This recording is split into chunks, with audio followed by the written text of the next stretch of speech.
یہ جو 18 آیتیں ہیں سورہ کہف کی، آیت نمبر 9 سے لے کر آیت نمبر 26 تک، یہ آیتیں نازل ہوئیں۔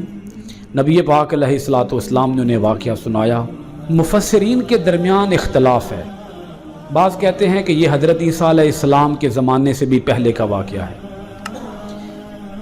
اکثر جو رائے ہے جمہور کی وہ یہ ہے کہ یہ حضرت عیسیٰ علیہ السلام کے اٹھائے جانے کے بعد کا واقعہ ہے۔ کچھ جوان تھے جو کہ عیسائی دین پر قائم تھے بڑی پختگی کے ساتھ، اور جب تک نبی پاک علیہ الصلوۃ والسلام دنیا میں تشریف نہیں لائے تھے تو اس سے پہلے اب اگر حضرت عیسیٰ علیہ السلام کا دور ہے تو ان کے دور میں جو حضرت عیسیٰ علیہ السلام کے دین پر قائم تھا وہ اللہ کی بارگاہ میں سرخرو تھا، کامیاب تھا، وہ ہدایت یافتہ تھا، ہمارا ایمان ہے کہ وہ جنتی ہوگا۔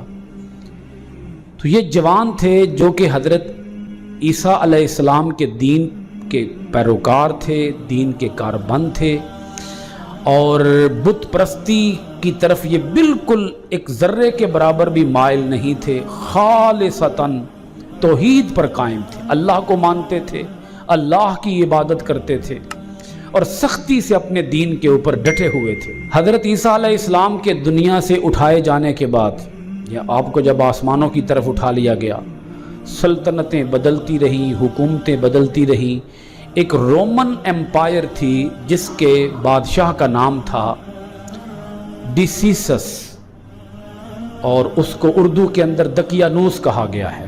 اس بادشاہ کا نام تھا دقیانوس۔ اسے ان نوجوانوں کی اطلاع دی گئی کہ کچھ نوجوان ہیں جو حضرت عیسیٰ علیہ السلام کے دین پر قائم ہیں، عیسائی ہیں وہ، اور وہ بتوں کی پوجا نہیں کرتے۔ تو اس بادشاہ نے ان جوانوں کو اپنے دربار میں طلب کر لیا اور طلب کر کے کہا کہ تم اللہ کی عبادت چھوڑ کر بتوں کی عبادت کرو گے کہ نہیں کرو گے؟ تو انہوں نے صاف دو ٹوک انداز میں کہہ دیا، بلا خوف و خطر کہہ دیا کہ ہم بتوں کی عبادت نہیں کریں گے۔ اس نے ان کی سولی کا اعلان کر دیا، پھانسی کا اعلان کر دیا کہ ان کو پھانسی دے دیا جائے، اور ان کو کچھ دنوں کی مہلت دے دی۔ اب انہوں نے آپس میں یہ ارادہ کیا کہ ہم کیوں نہ کسی غار کی پناہ لے لیں۔ کہف کا معنی ہی غار ہے، ہم کسی غار کی پناہ لے لیں۔ ان جوانوں کی تعداد کے بارے میں بھی اکثر کی رائے یہ ہے کہ یہ 7 نوجوان تھے، 8واں ان کے ساتھ کتا تھا۔ اب میں آپ کو حضرت عبداللہ ابن عباس رضی اللہ تعالی عنہما کی روایت سے بتانا چاہتا ہوں کہ وہ 7 جوان تھے اور 8واں ان کا کتا تھا، اور ان 7 کے نام اور کتے کا نام بھی آپ کو بتانا چاہتا ہوں، اس لیے کہ اس کے بارے میں بزرگان دین نے کہا ہے کہ ان کے ناموں کے اندر بھی رب نے بڑی برکت رکھی ہوئی ہے، کیونکہ یہ ڈٹ گئے تھے نا، جابر ظالم بادشاہ کے سامنے، بت پرست بادشاہ کے سامنے ڈٹ گئے تھے۔ تو یہ اللہ تعالیٰ کے اولیاء تھے، اللہ تعالیٰ کے محبوب بندے تھے، برگزیدہ بندے تھے۔ یہاں سے ان لوگوں کو بھی یہ بات سمجھنی چاہیے جو اولیاء اللہ کی شان پر اعتراض کرتے ہیں، انہیں بھی یہ بات جاننی چاہیے کہ اولیاء اللہ کی شان اللہ نے خود قرآن پاک کے اندر بیان کر رکھی ہے۔ اچھا، ان کے ناموں کے بارے میں یہ روایات کے اندر آتا ہے کہ اگر ان کے نام لکھ کر کاغذ کے کسی ٹکڑے پر اپنے مکان کی دیوار سے لگا دیے جائیں، کمرے کے اندر لگا دیے جائیں، اگر آپ کی کوئی فصل ہے اس فصل کے اندر، یا آپ کا کوئی غلہ ہے اس غلے کے اندر یہ نام لکھ کے رکھ دیے جائیں، تو اللہ کریم ہر قسم کے نقصان سے محفوظ رکھے گا۔ ان ناموں کے اندر اتنی برکت ہے۔ اسی طرح اگر کسی کو کوئی جسمانی مرض ہو، کوئی بیماری ہو، تو اگر یہ کسی کاغذ کے ٹکڑے پر یہ نام لکھ کے رکھ لیے جائیں، بلکہ بازو کے ساتھ باندھ لیے جائیں، تو اللہ کریم اس مرض اور بیماری کو بھی دور فرما دے گا۔ یہ بڑے بابرکت نام ہیں، میں نام آپ کے سامنے حصول برکت کے لیے پیش کر رہا ہوں۔ مکسل مینا پہلا نام ہے جی، یہ سب سے بڑا جوان تھا، مکسل مینا۔ دوسرا نام ہے یملیخا، تیسرا مرتونس، چوتھا بینونس، پانچواں ساری نونس، چھٹا زو نوانس، ساتواں کشفیت تنونس، اور جو ان کے کتے کا نام بتایا گیا ہے وہ قطمیر بتایا گیا ہے، قطمیر۔ یہ بادشاہ کے سامنے ڈٹ گئے، آپس میں انہوں نے کہا کہ ہمیں کیا کرنا چاہیے، کسی غار کی پناہ لے لینی چاہیے۔ غار کی پناہ کے اندر بھی بڑی برکتیں ہیں۔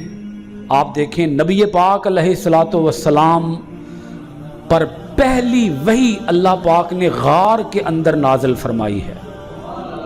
کیا نام ہے اس غار کا؟ غار حرا۔ اور جب اسلام کے لیے آپ سمجھ لیں ترقیوں کا دروازہ کھلا، برکتوں کا دروازہ کھلا، اسلام کی کامیابیوں کا دروازہ کھلا، اور نبی پاک علیہ الصلوۃ والسلام ایک دور کمپلیٹ کر کے، مکی دور کمپلیٹ کر کے آپ مدینہ شریف کی طرف ہجرت کرنے کے لیے جا رہے ہیں، تو جب آپ نے ہجرت کی رات پناہ لی ہے تو آپ نے بھی ایک غار میں ہی پناہ لی ہے۔ اس غار کا نام کیا ہے؟ غار ثور۔ اس کا مطلب یہ ہے رب کو بھی غاروں سے بڑا پیار ہے، تو غاروں میں جانا چاہیے، غاروں میں بھی جا کے نفل پڑھنے چاہیے، غاروں میں جا کے رب کی عبادت کرنی چاہیے۔ اور اگر میں یہاں ایک بڑی خاص بات آپ کی خدمت میں رکھوں، نبی پاک علیہ الصلوۃ والسلام نے ارشاد فرمایا کہ ایک وقت وہ آئے گا میری امت کے اندر جب فتنے کثرت سے ظاہر ہوں گے، اور جب فتنے کثرت سے ظاہر ہوں گے تو اس وقت ایمان کو بچانے کی صرف ایک صورت ہوگی، اور وہ یہ ہوگی کہ بندہ، مومن بندہ چند بکریاں لے کر کسی غار کی پناہ لے لے، کسی پہاڑ کی اوٹ میں چھپ جائے۔ ایمان بچانے کی یہی صورت ہو۔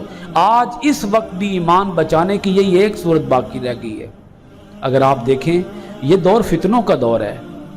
اس وقت جتنی بے حیائی، فحاشی، عریانی، شیطانیت اپنے پورے عروج پر ہے۔ اب اللہ پاک نے آگے اس غار کا بھی بڑا خاص ذکر کیا ہے۔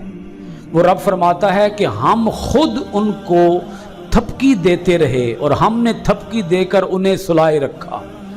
کئی سالوں تک اللہ پاک فرماتا ہے ہم نے ان کے کانوں پر تھپکی دی، سلائے رکھا ان کو۔ اللہ پاک پھر یہ بھی بتاتا ہے کہ اس جو غار کا منظر تھا، جو اس غار کا محل وقوع تھا، وہ اس طرح کا تھا کہ جب سورج نکلتا تھا تو سورج کی دھوپ دائیں طرف پڑتی تھی، اور جب سورج غروب ہوتا تھا تو سورج کی جو دھوپ ہے وہ غار کے بائیں طرف پڑتی تھی، یعنی ڈائریکٹ اس غار تک دھوپ نہیں جاتی تھی تاکہ دھوپ ان کو نقصان نہ پہنچائے۔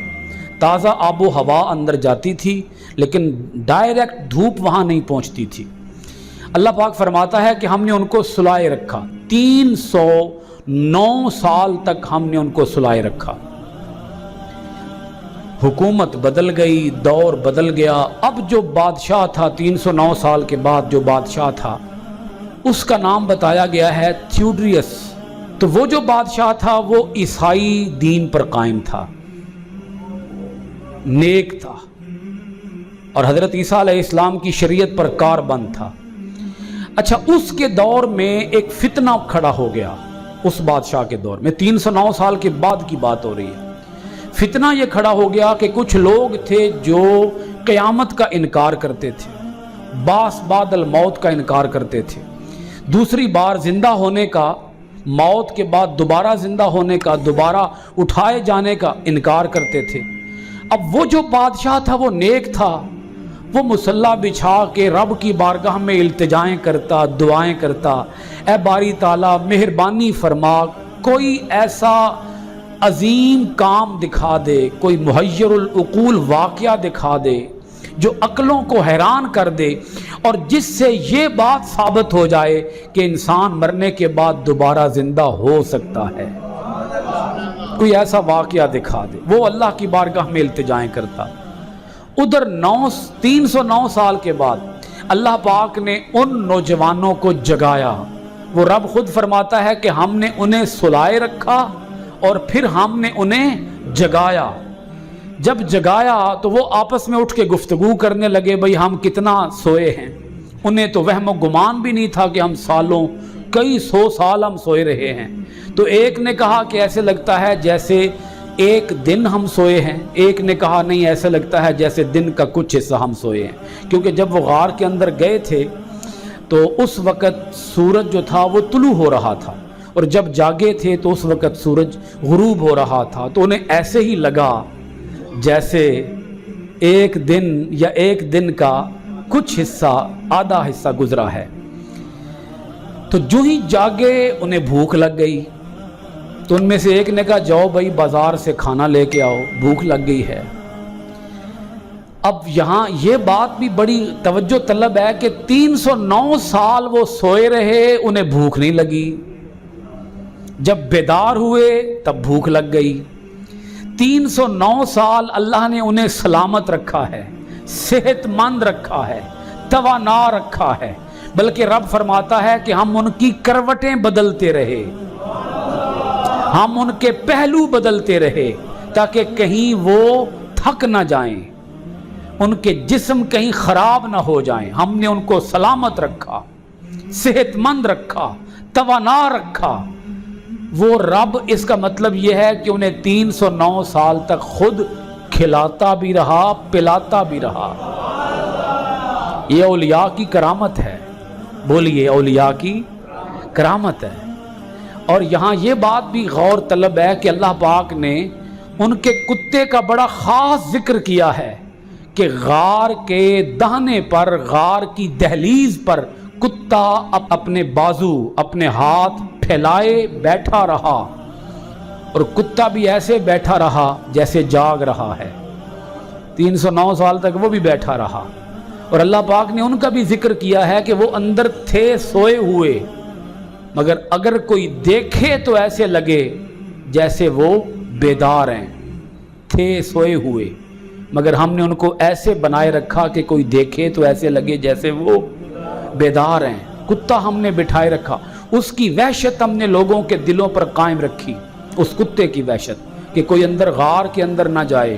وہ رب فرماتا ہے ہم نے انہیں محفوظ رکھا، محفوظ، دشمنوں سے بھی، ظالموں سے بھی، دھوپ سے بھی، اور سورج کی تپش سے بھی، موسم کے تغیر و تبدل سے بھی، بھوک سے بھی، پیاس سے بھی، بیماری سے بھی، ہر قسم کی آفت سے بھی ہم نے انہیں کیا رکھا؟ محفوظ رکھا۔ دیکھیں نا، جب کوئی حق پہ ڈٹ جاتا ہے تو پھر رب کی مدد آتی ہے۔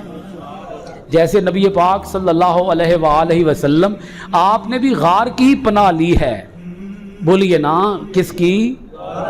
غار کی پناہ لی ہے، تو پھر مکڑی نے جالا بنا ہے، کبوتری نے انڈے دیے ہیں، اور رب نے پورا منظر غار کے باہر ایسا بنایا ہے کہ کوئی غار کے اندر جا نہ سکے۔ ٹھیک ہے، تو ایسے ہی رب نے یہاں بھی منظر بنایا، جیسے وہاں مکڑی نے جالا بنا، کبوتری نے انڈے دیے، ایسے ہی یہاں بھی منظر بنایا کہ غار کے باہر رب نے کس کو بٹھا دیا؟ کتے کو۔